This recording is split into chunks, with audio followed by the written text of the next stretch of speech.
네, 제4회 국무회의를 시작하겠습니다.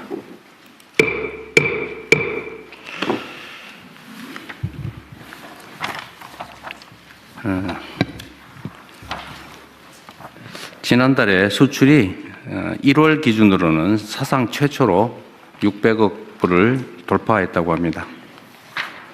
내용을 보면 주력 품목 대부분의 수출이 늘었고 또 시장 다변화 흐름도 한층 공고해졌습니다. 이러한 지표 개선이 실제 우리 국민들의 삶을 변화시키는, 그리고 국민들이 체감할 수 있는 변화로 이어지기 위해서는 대기업, 수도권, 경력자 중심의 전통적인 시스템을 넘어서는 전략이 필요합니다.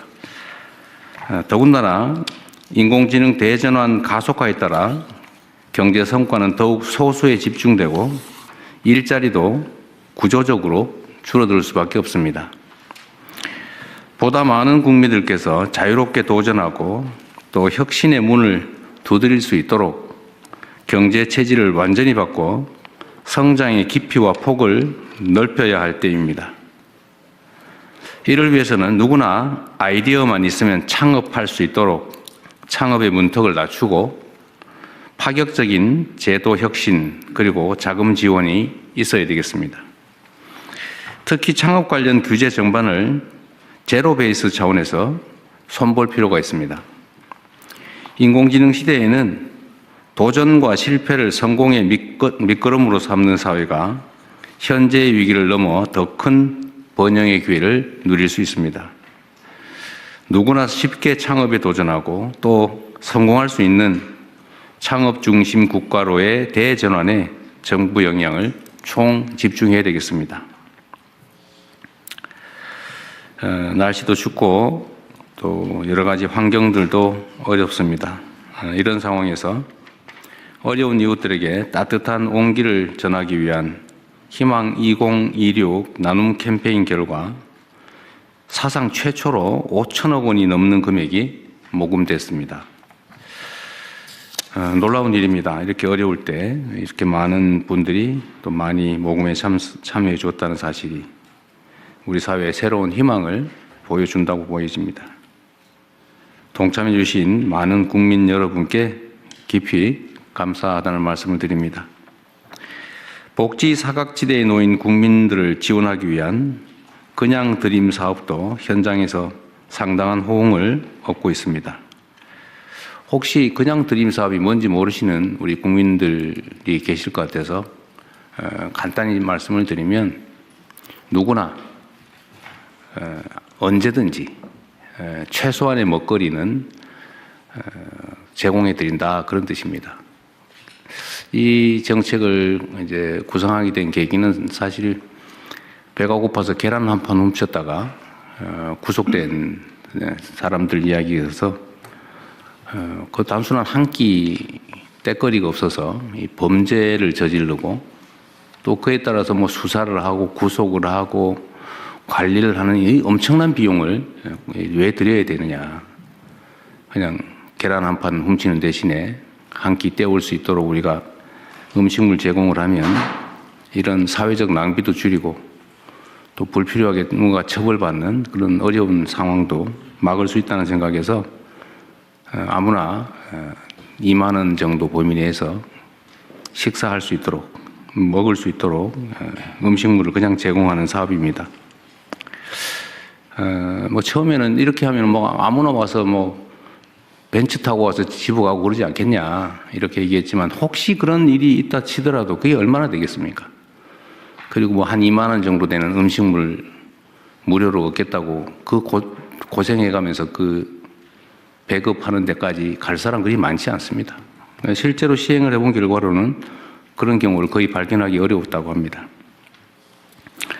본인들 직접 어려움을 겪는 당사자뿐만이 아니라 혹시 주변에 그런 분들이 계시면 지금은 전국에 150군데가 넘는 곳이 이런 사업을 하고 있기 때문에 최소한 굶지 않도록 음식물을 제공하는 그런 그냥 드림 센터가 있으니까 주변에 이런 시설 정책을 이용할 수 있도록 많이 알려주시기 바랍니다. 오는 5월에 본 사업을 또 확대합니다. 그 전까지 혹이라도 있는 미비점을 신속하게 보완하고 사업소 확대 또한 적극적으로 검토 시행해 주시기 바랍니다. 희망은 나눌수록 커지고 연대는 실천할 때 더 단단해진다고 합니다. 정부는 더 많은 국민과 기업들이 나눔 문화 확산에 동참할 수 있도록 제도적 유인책 보완 등도 세밀하게 추진해 주시기 바랍니다. 가급적이면 국가 예산보다는 우리 사회적인 기부 동참으로 해결해 보려고 합니다. 많은 참여 부탁드립니다. 그리고 실제 사례 중에 이런 것도 있었습니다. 어떤 분이 할머니가 음식물이 부족해서 이걸 받아가지고 갔다가 언젠가 또 시간이 지나고 보니까 그 할머니가 자기가 너무 많은 음식물을 제공받게 됐다.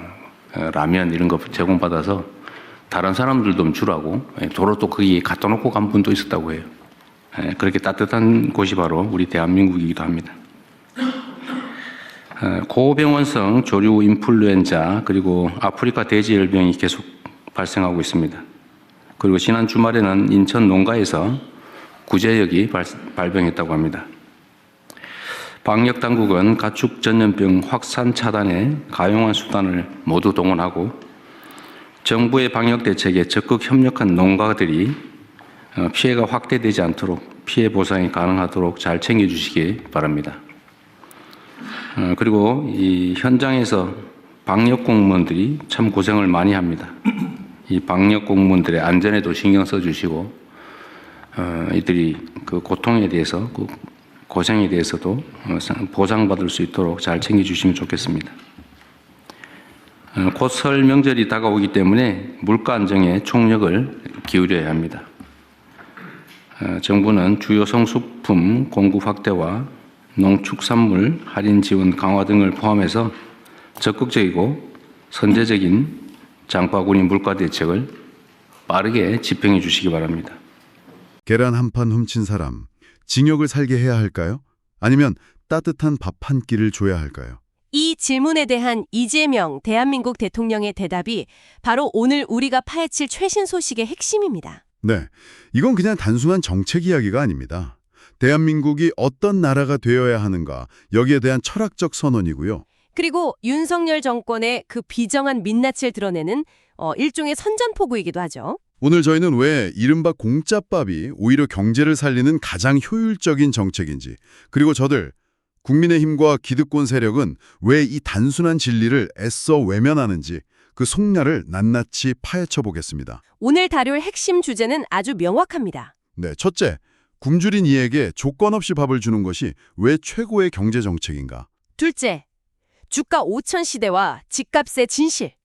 이재명 대통령이 던진 화두 속에 숨겨진 저들의 그 기만적인 프레임을 폭로할 겁니다. 그리고 마지막으로 이재명 대통령이 칭찬한 민생검찰. 이건 통해서 우리가 진짜 원하는 검찰개혁의 방향은 무엇인지 그걸 한번 짚어보겠습니다. 자, 그럼 첫 번째 주제부터 바로 시작해보죠. 계란 한 판 훔쳤다고 사람을 구속하는 나라. 아니 그 사람 수사하고 재판하고 또 교도소에 가두는 데 들어가는 사회적 비용이 대체 얼마겠습니까? 엄청나죠. 이재명 대통령이 바로 그 어마어마한 낭비를 지적한 겁니다. 네, 그 돈이면 차라리 밥을 주자는 거. 이거 너무 상식적이지 않나요? 너무나 상식적이죠. 그런데 저들은 뭐라고 합니까? 벤츠 타고 와서 공짜밥 타가면 어떡하냐?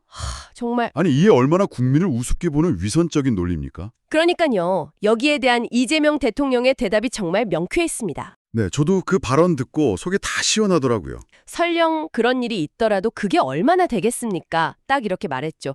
2,000원짜리 음식 받으려고 그 비싼 벤츠 타고 올 사람이 대체 몇이나 되겠냐는 겁니다. 상식적으로 말이 안 되잖아요. 그렇죠. 사실 실제로 이 사업을 해보니까 그런 사례는 거의 없었습니다. 오히려 감동적인 이야기가 있었죠. 네, 음식을 받아가셨던 할머니께서 너무 많이 받은 것 같다면서 라면을 다시 가져다 놓으셨다는 일화. 바로 이게 우리 국민의 진짜 모습 아니겠습니까? 맞습니다. 국민을 잠재적인 무슨 사기꾼으로 보는 저들과 우리 국민의 이 선한 공동체 의식을 믿는 이재명 대통령의 차이가 이건 뭐 하늘과 땅 차이인 거죠. 지금 전국적으로 150군데가 넘는 곳에서 이 사업이 진행 중이라고 하고요. 앞으로 더 확대된다고 합니다. 적어도 굶어 죽는 사람은 없는 나라를 만들자. 이재명 대통령의 이 위대한 도전에 우리 모두가 정말 뜨거운 응원을 보내야 합니다. 자, 그럼 두 번째 주제로 넘어가 보겠습니다. 주가 5,000대 탐욕의 집값. 아, 이것도 정말 중요한 문제죠. 지금 주가 5,000포인트를 향해서 막 가고 있는데 이걸 보고 배 아파하는 세력이 있습니다. 이재명 대통령이 직접 언급했어요. 주가 폭락하니까 좋아하는 사람들이 있다고요. 바로 저들이죠. 이들이 주가는 올리면서 왜 집값은 누르냐? 이런 식으로 아주 교묘하게 선동을 합니다. 네, 나경원 의원 같은 사람들이 바로 그 대표적인 예고요. 맞습니다. 근데 이재명 대통령이 이 둘의 차이를 아주 속 시원하게 정리를 해줬습니다. 그렇죠. 우리 편의 논리래 저들의 탐욕. 네, 주가 상승은 기업 활동에 도움이 되고 뭐 피해보는 사람이 없는 모두가 잘 사는 우리 편의 논리라는 겁니다. 당연하죠. 기업이 잘 돼야 월급도 오르고 일자리도 생기고 경제가 선순환하는 거니까요. 바로 그겁니다. 하지만 집값 상승은 완전히 달라요. 이건 그냥 저들의 탐욕의 논리입니다. 탐욕의 논리? 네. 생산적인 곳에 쓰여야 할 돈이 전부 부동산에 묶여버리고 집 없는 서민은 평생을 일해도 내 집 하나 못 갖는 그런 절망에 빠지게 되는 거죠. 결국 부동산으로 부를 축적해온 국민의힘 그리고 그 기득권 세력. 이들이 서민의 고통을 발판 삼아서 자기들 배만 불리려는 그 구조. 이걸 정확히 짙은 거네요? 정확합니다. 그래서 이재명 대통령이 일침을 가했죠. 뭐라고 했죠? 사회 지도적 입장에 있는 사람들이 이런 식으로 선동하는 것은 옳지 않다. 정말 맞는 말입니다. 자, 이제 마지막 주제로 가보겠습니다. 우리가 원하는 진짜 검찰의 모습. 아, 이 부분도 정말 흥미롭습니다. 이재명 대통령이 국무회의에서 이례적으로 검찰을 칭찬해서 모두를 놀라게 했어요. 네, 저도 그 소식 듣고 깜짝 놀랐습니다. 지금 어떤 상황인데 검찰을 칭찬하나 싶었죠. 하지만 그 내용을 잘 들여다봐야 합니다. 네, 독과점 지위를 남용해서 가격을 올리는 기업, 그리고 서민 등쳐먹는 하기꾼들, 이런 민생 침해 사범 수사에 대한 칭찬이었습니다. 그러니까 검찰 본연의 임무, 그걸 잘했다고 칭찬한 거군요. 바로 그겁니다. 자, 그럼 여기서 질문을 한번 던져보죠. 지금 윤석열 정권의 검찰은 그 칼을 어디에 쓰고 있습니까? 뭐 말할 것도 없죠. 야당 대표와 그 가족을 죽이기 위한 표적 수사, 정적 제고에 완전히 혈안이 되어 있지 않습니까? 그러니까요. 이재명 대통령의 칭찬은 바로 이 지점을 꼬집기 위한 아주 고도의 전략이었던 겁니다. 아, 그렇군요. 민생검찰과 윤석열의 정치검찰, 이걸 아주 극명하게 대비익힌 거죠. 국민들한테 보여주는 거네요. 어떤 게 진짜 검찰이고 어떤 게 가짜 검찰인지. 네. 심지어 이게 원래 할 일이고 역량도 있는 조직이다 라고까지 말했습니다. 와, 그 말은 정말 뼈가 있네요. 그렇죠. 능력이 있는데도 엉뚱한 곳, 그러니까 권력을 지키는데 칼을 휘두르고 있다는 걸 정면으로 비판한 겁니다. 권력을 지키는 검찰이 아니라 국민을 지키는 검찰. 네, 이것이 바로 우리가 원하는 검찰의 모습이라는 것을 아주 명확하게 보여준 것입니다. 오늘 이야기들을 쭉 종합해보면 정말 명확한 그림 하나가 그려지는 것 같습니다. 그렇죠. 두 개의 비전이 선명하게 보입니다. 한쪽에는 이재명 대통령이 제시한 청사진이 있습니다. 굶주림을 해결하고 부동산 투기는 막고 기업 활동은 장려하고 그리고 검찰은 민생 범죄를 소탕하는 나라. 너무나 상식적이고 따뜻한 비전이죠. 네. 그런데 다른 한쪽에는 뭐가 있습니까?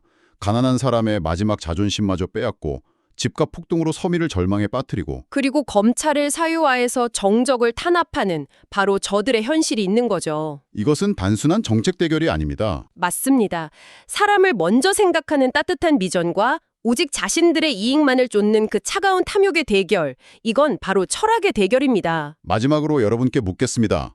계란 한 판을 훔친 이웃에게 밥 한 끼를 건네는 사회를 만드시겠습니까? 아니면 그에게 차가운 쇠고랑을 채우는 이 사회에 계속 사시겠습니까? 저들이 왜 그토록 공짜 밥을 두려워하는지 이제 그 이유가 명확해지지 않았습니까?